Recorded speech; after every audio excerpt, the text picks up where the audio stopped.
All right, how we doing? I'm Andy Malfran. This is Jack the Lake. Let's talk about this new Post Malone album. I know we don't talk about stuff like this a lot on here, but it intrigued me. I've been thinking a lot about Post Malone lately. I've been having a lot of conflicting feelings, so I thought to check out this album, give it a go. I've always been like, it's funny. I've always been back and forth on Post Malone. I remember I was a little annoyed when he came out, and then I started listening to the music, and I was like, oh, it's not that bad. And then I gotta be perfectly honest. What really won me over, he's quite possibly like one of the most likable guys in the world. it's like it's like insane. It's I remember I was watching the one interview he did where a while ago where Charlemagne was coming at him, calling him a culture vulture and all this other shit. And feel ever you want about that. There's arguments in each camp, but and there's been a bunch of hostile interviews like that. But if you just watch the interview, the way Post Malone handles it, doesn't get hot, doesn't get over the top, doesn't go crazy or nothing. He just handles it like a goddamn professional and just like a good fucking dude. So, and then I've seen like a bunch of interviews with him. So it's a weird thing when I'm talking about music on here, I want to be straight up, but also there is this part of you where you're just like, God damn, he's just a likable fucking guy. So you got to it makes you kind of like, you got to keep that in perspective and stuff like that. But yeah, there's a lot of feelings about this whole thing. I think, main thing I want to start off with this album is I realized after listening to it, there's kind of like two ways to look at it. And I think this is a way you kind of should look at a lot of music. But the two main ways you want to look at this album is one, just the music on its own. And then there's also the sort of perspective when you see the broader thing. You see the broader thing encompassing like Post Malone's career and what got him to this album. So the album on its own, I gotta be honest, it was a lot better than I thought. I liked it a lot more than I thought I was gonna. I was like, all right, I went into it being like, all right, Post Malone paid a bunch of dudes to write him a country album. He's trying on the whole country thing. This is whatever. And then I go into it and there are a lot of like just cookie cutter country songs in here. Like I'll be straight up about that. But there's actually some shit on here that's not too fucking bad. One of the songs that stood out the most to me was the song Mexico, which after listening to it, part of me kind of wish he would have leaned into that. It almost had a Devil Went Down to Georgia feel where not necessarily in the exact sound of it, but the general, like the general vibe. Like, you listen to Devil Down to Georgia and you don't listen to it going like, wow, I can't believe this guy actually had a fiddle competition with the devil. It's like this sort of tongue-in-cheek thing to, give you a fun little story, kind of hint at maybe some bigger ideas and stuff like that. But and a lot of country and stuff has that where we don't all believe Johnny Cash shot a man in Reno. It's this weird line that country walks where you have a lot of songs. Like there was a song earlier, I forget which one. There was a song earlier that made me kind of like roll my eyes a little bit because he starts off with a line saying something about, I worked 40 hours this week, which is kind of funny because if you're thinking about the blue collar dudes you're trying to target with music like this, if you're thinking about those dudes, they're going to laugh at like 40, you're like 40 hours a week. You're like, I don't know if you know blue collar dudes, they are obsessed with overtime. It's just like bare minimum, they're going to be rocking 50 to 60 hours a week. So saying like, doing your country song where you're trying to go on about how tired you are. You're like, I worked 40 hours. They're going to call you a pussy. So, it had, and I think that encompasses my personal gripe with sort of the mainstream country music is just, it's like a lot of it has turned into like rich dudes trying to relate to normal people. But at the same time, they have other songs like, and I don't know if the dude Shabuzi, I don't know if he's rich. I found out about him because of the whatever the fucking song was called. That song he put out that fucking ruled. I found out about him because of that, and that one's like a better example. And there's songs on this album like that, kind of like Losers, which I didn't love Losers out of the gate, but after I listened to it again, and I enjoy the general message and stuff like that. It's something you can identify with, but it was just something making me laugh where it's just like, oh yes, Post Malone and Jelly Roll, two of the biggest artists in the fucking world right now. Tell me what it's like to be losers. But after listening to it again, it encapsulated the thing that I personally like when it comes to the more mainstream country music that I personally get more on board with. Not that I listen to it a lot, but if I hear it, I get on board with it. It's what was going on in the Shabuzi song, and it's going on with like the Loser song, is like, we're not necessarily being like, oh, we're just like you. Because I personally hate that. And I don't care if you're like better than me or doing better than me. It's like, it's that like fake everyman thing, which, I mean, Post Malone, if you watch him talk, he still has that everyman thing to his energy, but, you know, he just happens to be the biggest musician in the world right now. So he's also not an everyman, but he still has that energy. But so I hate when like a lot of the country music does that fake everyman energy.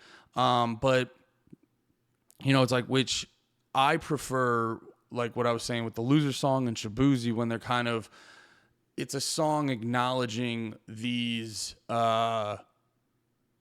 problems normal people have during the day, which I don't think there's any problem with, you know, big rich musicians doing that. I think a lot of times music sort of turns into the soundtrack for your day. And, you know, you don't have to have necessarily a person singing to you going through the exact same thing as you're going through, but they can make a song that encapsulate that feeling, and then that song can become your sort of anthem for that certain for that specific emotion and stuff like that. So yeah, throughout this album, there's a little bit of everything. There was the sort of roll your eyes mainstream country songs. There was the love songs that I actually caught myself sort of like really getting into. And then yeah, like a song Mexico, which was, you know, he's talking about he got in trouble with the law, and this girl he was with told him it was his cocaine. There's a whole thing about trafficking cocaine or what. Well, not trafficking, but you know what I mean. There's a whole thing about having a bunch of cocaine, and she said it was his and this and that. And you're like, yeah, that didn't happen, but we know what this thing is, and this is like a fun little thing. So I think all in all, as a standalone album, it's not too bad. Is it going to get me back in there listening? Probably not, but I will say this. A lot of the hits, I was going over them again, watching the music videos and stuff before I did this, before I started recording this review. And I got to be honest, they were catchy. Because at the end of the day, a catchy song's a catchy song. You know, it can have sort of the nuts and bolts of some poppy bullshit or whatever, but a catchy melody is a catchy melody. So this is one of those pop albums that I'm probably not going to spend too much time going back to, but you know, it's going to pop up in the world, and I'm not going to find myself being like, this fucking song again. You know, that happens a lot with like TikTok and stuff like that. You hear a thing, it's kind of cool, but then just going through the world, you know, scrolling through TikTok, doing all these other things, you've heard it 9,000 times, and you're like, I will do anything to not have to hear these grouping of notes ever again. I don't see stuff like that happen. So I think in the context of like sort of a country pop album, this is a pretty good production. It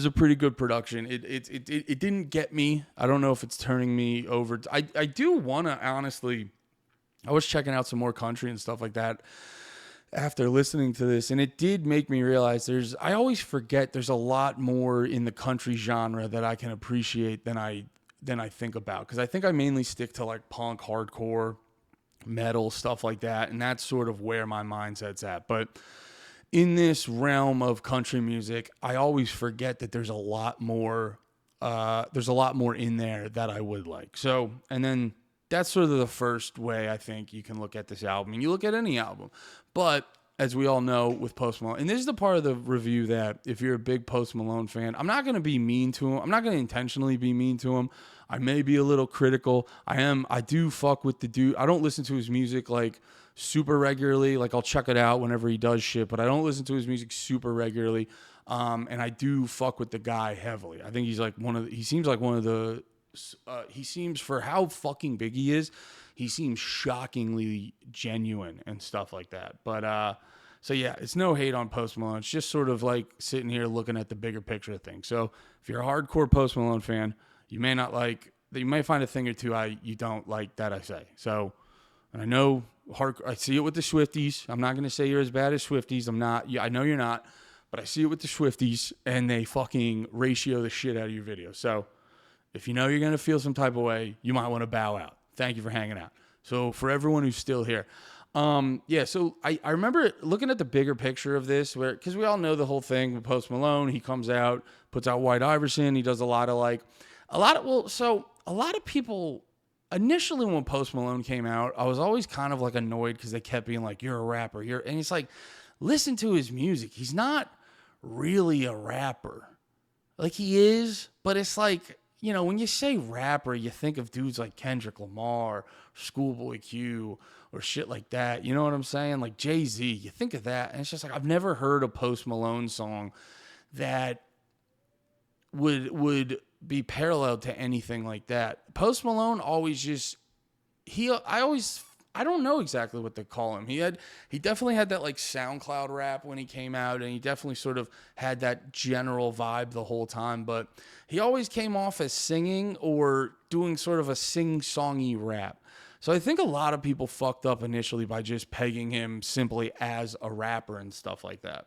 And but my whole thing too when he first came out is I got irritated with the culture vulture shit because it's just like, I think when people see a white dude in hip hop, especially he had that sort of like suburb vibe to him, and I know a lot of people sort of like they get a little suspicious of that. Are you gonna do it right? Are you in it for the right reasons? You see that dude Ian right now, the one rapper Ian right now is getting that shit and stuff like that.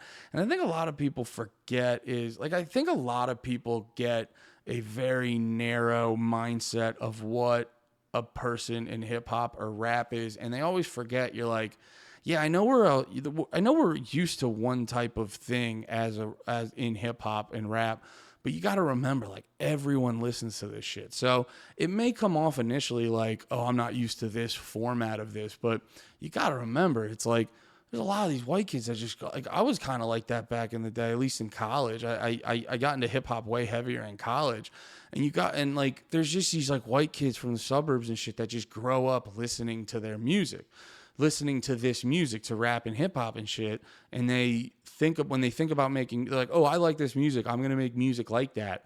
This is what they know, so it's gonna inadvertently sound like that. So, I do think it's fair with a lot of these rappers where like content wise, like Lil Dicky's the best example. And especially too with like Lil Dicky when he's not trying to be funny, I think it's the most, pardon me. It's the, fuck. I think it's the most apparent in Lil Dicky when he's not trying to be funny of what I'm trying to get at is, it's like he has the cadence and timbre and vibe and energy, but he does a great job at not rapping about shit he doesn't know. So I think where a lot of these white kids fuck up in hip hop is they listen to a lot of these black rappers who are talking about doing hood shit. They're talking about selling drugs. They're talking about all those things that these kids don't have a direct sort of relationship with. And it's like, for me, as long as you're not like fibbing, as long as you're not fibbing and having a false energy and talking about having shooters and stuff like that, it's like, make your music. It's just, you got to remember, it's like, this is the shit they've been listening to, so it's going to sound like that. So that's what I just always assumed with Post Malone. It's like, the dude probably grew up listening to a shitload of hip hop. And if you look at if you look into his story at his current point he was in life, the dude didn't have a lot. I know he was like shacking up with, makes him sound like he's a gay dude. Not that there's any problem. But he was staying with his one buddy who was like a big streamer in a mansion and stuff. So you think about it from like a resource standpoint. If he's just a dude going like, I'm trying to make music I think it's easier for him to make hip hop and stuff like that. And then also on top of that, I'm assuming he's a huge hip hop fan. So it's just like, that's also just a thing he's going to like doing. So I think all the, like, I get the instinct on the culture vulture stuff, but I think it was like, if you look at it from a broader spectrum, it's not that like egregious. Like if you have these like very tight parameters of what rap and hip hop is, based off what you're used to it being, it's like, yeah, I can see you getting upset. But if you sort of just look at that broader spectrum of just like, yeah, dude, a lot of people listen to this music. So over time, the more people that listen to it, you're going to get a lot of faces that don't form to the traditional, the traditional parameters of what you're used to. So I always thought the culture vulture stuff was a little harsh and unfair. But there was part of this to me that rubbed me the wrong way, because I did always defend him hard in the culture vulture stuff. But then he, I think the part for me was that sort of rubbed me the wrong way with this was the abrupt. It was like the abrupt fashion shift. And I don't know if that comes off as superficial, but that was the part that was like a little irksome, that made me sort of like, feel a little annoyed of defending him so much. But it's like, I get it in one hand, you're this huge pop star, so you got him, and you got a lot of money behind you, or you got a lot of bills you got to pay and shit like that when you're making all this music and shit like that. So I know it benefits you to sort of lean into the image and shit like that, and it's better for marketing and stuff and whatever the fuck. But just like the immediate about face on the exterior of everything was a little irksome. Now, that being said, if he would have sort of like kept the same energy with the fashion, with the look, with all this other stuff, like if you look at his stuff now, he's like wearing the I'm a country singer outfit, and I think that doesn't do him any favors in the culture vulture department. You know what I'm saying? It doesn't do him any favors. Now, like I said before, does he necessarily deserve them? No, not necessarily, but it almost makes it harder for me to defend the guy in that aspect. Now, is this the most egregious thing in the world? No. Do I still think he's a good dude? Yeah. Do I still think he rules as a man and all that? Yeah. Yeah. It's not like I'm like, fucking fuck Post Malone. I'm not on that. I'm not with that energy on fuck Post Malone or anything like that.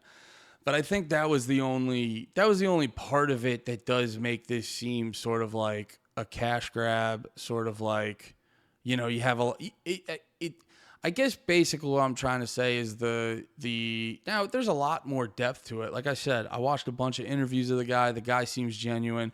He's always liked this kind of music. And also he's at this point, and I think for a while now, he's been, I think it's better to consider him a pop star than just like a rapper or anything. And I think we could have considered that for this man for a while now. You know what I mean?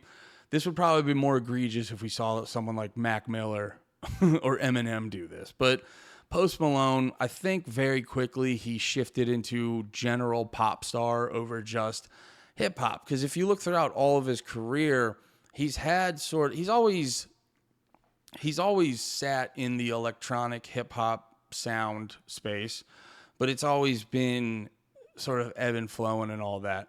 But yeah, I guess my only the only bummer for this for me is it does get harder. There is a little bit of him proving a lot of these people right. Does he care?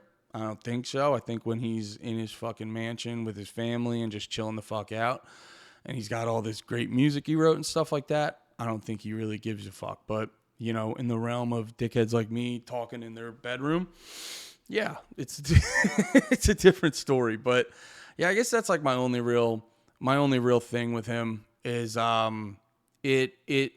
think it's because it feels like I think at his core when you're just hanging out with him, he's a regular normal dude, but in the music space and the out in the open and stuff, it does feel like he's changing into costumes.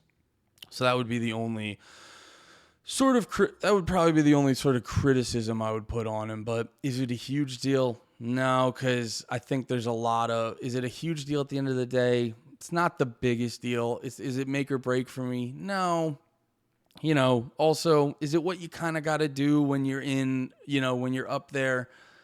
I guess. And also too, like, Beyonce kind of did the same thing and we didn't really like shit on her like that. So I don't think it's fair to necessarily come at Post Malone in the same way. Now, I completely get why people would disagree with that, but I sort of see it as a similar thing.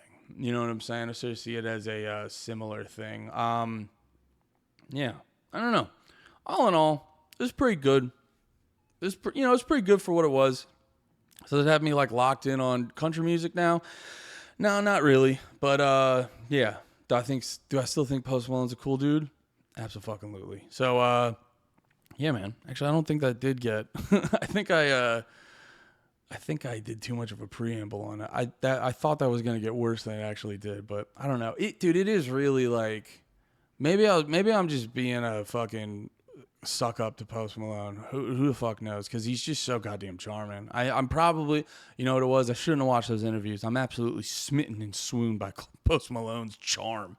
I'm an absolute phony. Don't listen to anything I say. All right, guys. Thanks for watching. I love you all. Have a good one. Be about it. Peace.